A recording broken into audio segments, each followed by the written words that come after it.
Hello, everyone. My name is Jesse, and I'm a Children's Services Librarian at Seattle Public Library. As we dive into our summer of learning, we like to bring you lots of great suggestions for books that you can read this summer. Personally, over the summer, I like to read books with lots of exciting adventures and journeys, even if I'm not traveling myself. So today I've brought you four fun books for you to read as you plan your next road trip, whether it's across the country, around the block, or through your own mind. All four of these books are available as ebooks that you can check out and download at spl.org. So, the first book that I have for you today is Clean Getaway by Nick Stone. And what starts out for William Lamar, whose nickname is Scoob, as a really fun trip with his Jima, turns into something far more mysterious and maybe even dangerous. It all starts when Scoob gets in some trouble at school and his dad decides to cancel their spring break plans. His dad's also really disappointed in him and doesn't really understand what happened. So Scoob is getting really, really frustrated. So when his Jima offers to take him on this special trip, he jumps at the chance. Jima reveals that their path, which takes them through Atlanta, across the deep south, and into Texas, is the same one that she took many years before with her husband, Scoob's grandfather. As they drive, Jima starts acting stranger and stranger. She seems to forget what's going on sometimes and forget who Scoob is, but she's also acting suspicious and doing things like changing the license plate on their RV sneakily at night. Scoob's also learning a lot on this journey. He's learning about how his white grandma and his black grandfather were treated when they traveled together. And he's also learning how he's being treated as a black boy traveling with his white grandmother. And it's making him think about some new things. He's also getting closer and closer to the truth about Grandma's secrets and beginning to wonder how this road trip might end. Our next book doesn't just travel across a few states, but sort of through time.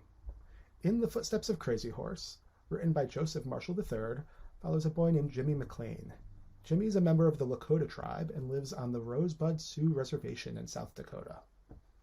Jimmy's been having a tough time in school. He has light hair and blue eyes, so he looks a bit different than some other members of the Lakota tribe, and he gets teased for that. But at the same time, there's a white boy at his school who bullies him because he's Lakota. This leaves Jimmy feeling really caught in between, like he's not fully Lakota, but also like he can't really fit in with the white kids. Jimmy's grandfather Niles sees how upset he is and decides to take him on a trip. He decides that they're going to follow in the historic footsteps of the legendary Lakota leader and warrior, Crazy Horse. These days, Crazy Horse is best known as the leader who defeated General Custer at the Battle of the Little Bighorn, but Niles wants Jimmy to learn more than that, about how he was not just a brave warrior, but also a kind and generous and wise person. As they go, they get to do lots of fun things. They visit incredible sights, they camp, they eat outside. But also as they go, Jimmy's learning more and more about himself and his people. The time travel comes into play when Niles describes Crazy Horse's life.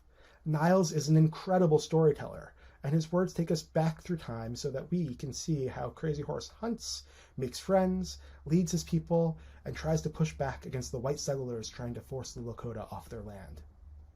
This is a really exciting book at times, but it is also a great read for anyone interested in stories of family, history, or finding one's place. Last Day on Mars by Kevin Emerson is about an entirely different kind of journey.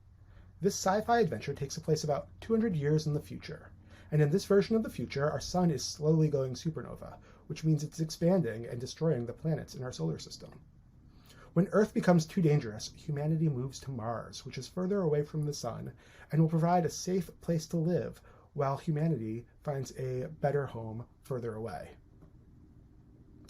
Eventually, a planet is discovered in another solar system that can support human life, and everyone is planning on a long, long journey to get there. This book follows Liam and Phoebe. They're close friends, as they are both the children of scientists. This also means that they will be on the Scorpius, the last ship to leave Mars for this new planet. They're also both curious people, and they like to take risks in the name of discovery or adventure. This is how they wind up stumbling on a secret on Mars. A secret so incredible, so unbelievable, and maybe so dangerous that it threatens the lives of every last human. Even worse, while they discover the secret, they manage to get left behind by the Scorpius. Now they're stuck on Mars and they need to find a way to get off and catch up to the Scorpius before they're completely left behind and millions of their fellow humans fly into a deadly trap. This is a really fun and thrilling space adventure.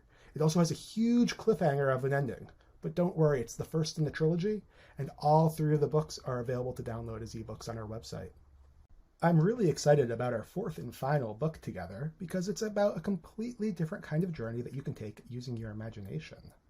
In the graphic novel, Cardboard Kingdom, which is illustrated by Chad Sell, we have brave knights and clever witches, scary monsters and brilliant heroes, and they're all created by a group of friends as they use their imaginations to create incredible adventures in their neighborhood.